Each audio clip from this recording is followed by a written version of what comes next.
John Kay dan fenomena premanisme ibu kota. Jakarta. CNN Indonesia. John Refra alias John Kay dan kelompoknya kembali menggemparkan publik karena lagi-lagi berurusan dengan kepolisian akhir pekan lalu, disertai penembakan di perumahan Green Lake City, Kota Tangerang, Banten dan penganiayaan di Duri Kosambi, Cengkareng, Jakarta Barat pada waktu yang hampir bersamaan, Minggu 21/6 lalu.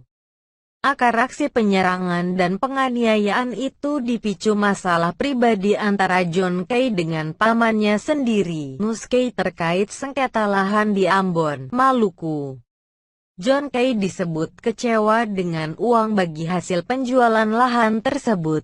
Nama John Kay sendiri tak asing di ibu kota. Dia dan kelompoknya beberapa kali terlibat kasus hukum. Pada 2013 misalnya, John Kay dan beberapa anak buahnya dinyatakan bersalah atas pembunuhan berencana terhadap bos PT Sanex Steel Indonesia, Tan Heri Tantono. Dia divonis 16 tahun penjara dan baru saja mendapatkan bebas bersyarat pada Desember tahun 2019 lalu. Sosiolog dari Universitas Negeri Jakarta, Ubedillah Badrun menilai sosok John Kay telah mendapat kepliar dari masyarakat sebagai kelompok preman besar di ibu kota dan sekitarnya. Ubed menilai fenomena kelompok preman di Jakarta memiliki kecenderungan yang sama. Pertama, Ubed memandang kelompok preman besar di Jakarta banyak mengusung karisma tokoh hingga etnisitas wilayah atau marga tertentu. Kelompok seperti John Kay berkembang dengan basis ikatan persaudaraan sekampung di daerah asal, yakni Pulau Kay di Maluku. Dia juga menyebut kelompok preman dipastikan tidak mungkin beraksi sendirian. Kelompok preman pasti memiliki punya struktur koordinasi yang cukup rapi antar anggota. Mereka yang seperti John Kay tak kecil. Mereka pasti punya ciri khas. Salah satunya mereka punya pasukan dan berjejaring yang rapi, kata Ubed. Ciri khas kelompok preman besar, lanjut Ubed, tentu dikombinasikan dengan backingan oleh oknum yang memiliki kekuasaan dan kekuatan. Oknum tersebut bisa dari kalangan eksekutif dan legislatif baik di tingkat pusat atau daerah. Bahkan aparat keamanan hingga kelompok bisnis. Ini namanya political dan financial backing bagi preman. Karena mereka memiliki keuntungan dari situ, kata Ubed. Ubed menilai relasi yang terjalin antara oknum yang membackingi dan preman dipastikan bersifat simbiosis mutualisme alias saling menguntungkan satu sama lain. Di satu sisi para pembacking membutuhkan jasa preman untuk mengamankan kekuasaan hingga memberikan keamanan dan perlindungan. Di sisi lain, preman mendapatkan keuntungan finansial atau proyek tertentu hingga mendapatkan perlindungan untuk menjalankan aksi-aksi premanisme di jalanan. Contoh bentuk keuntungan finansial, misalnya para preman itu mendapat jatah penguasaan lahan seperti perparkiran, pasar-pasar hingga proyek pembukaan lahan baru untuk bisnis. Politik penguasaan lahan itu kerap menggunakan preman untuk melawan preman lain. Jadi bisa mafhum kalau sering terjadi bentrok antar preman di lapangan ya karena perebutan financial resource itu, kata dia.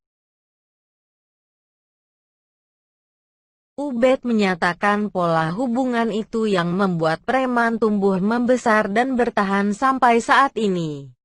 Sebab mereka pasti mendapatkan sumber-sumber finansial dan perlindungan. Dengan kehadiran oknum pelindung itulah yang membuat kelompok preman tumbuh pesat dan besar di Jakarta sehingga sulit dibasmi.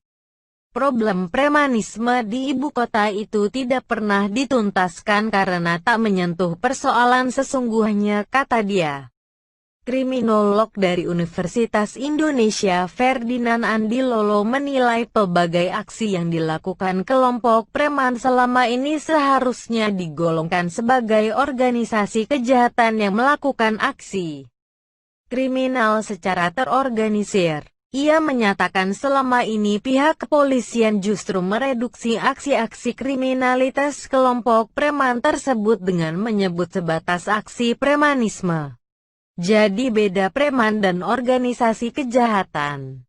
Sebenarnya itu aksinya bukan aksi premanisme lagi, tapi levelnya aksi kejahatan terorganisir yang dilakukan oleh organisasi kejahatan, kata Ferdinand.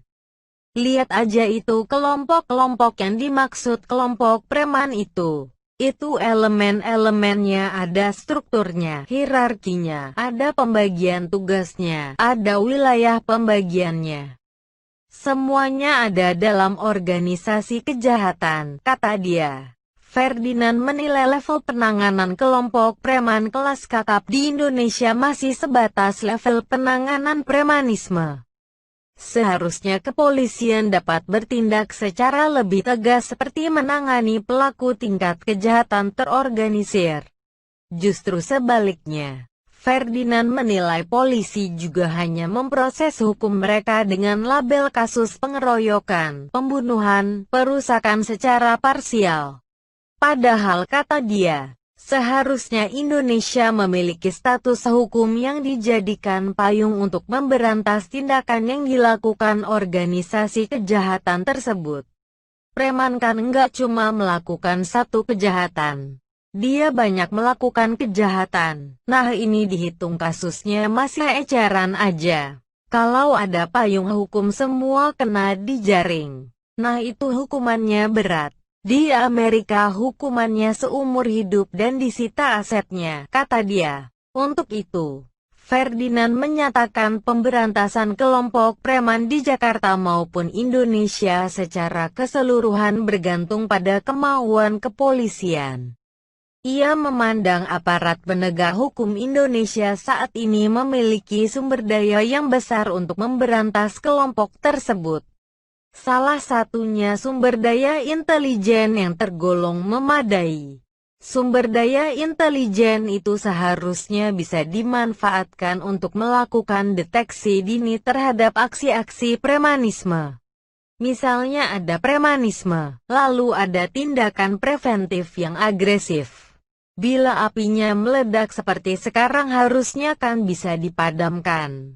Nah pertanyaannya, mau tidak, kata dia.